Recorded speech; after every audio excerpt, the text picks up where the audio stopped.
Setelah melakukan bedah rumah, sore kemarin Kapolres Kota Mobagu menyerahkan kunci rumah kepada keluarga kategori miskin ekstrim. Rumah ini sendiri bisa diwujudkan atas hasil infak dan juga sedekah seluruh anggota Polres. Keluarga muda Pasambuna akhirnya bisa mempunyai tempat tinggal yang layak setelah sore kemarin Kapolres Kota Mobagu AKBP Irwanto menyerahkan langsung kunci rumah kepada keluarga yang tergolong miskin ekstrim ini. Pekerjaan bedah rumah yang dikerjakan selama 18 hari ini merupakan hasil infak dan sedekah seluruh anggota Polres.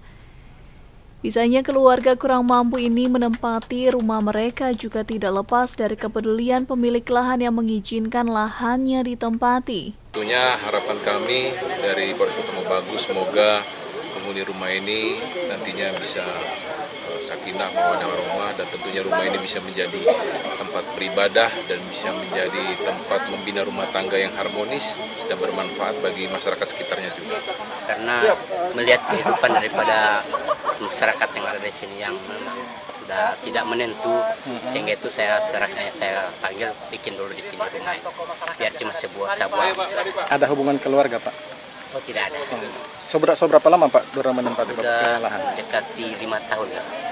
Sebelumnya keluarga muda Pasambuna menempati rumah yang berlantaikan tanah, berdinding anyaman bambu dan beratapkan rumbia sehingga jauh dari kata layak bagi suami istri yang sudah lanjut usia ini. Dari Kota Mobagu, Tim Liputan Kawanua TV melaporkan.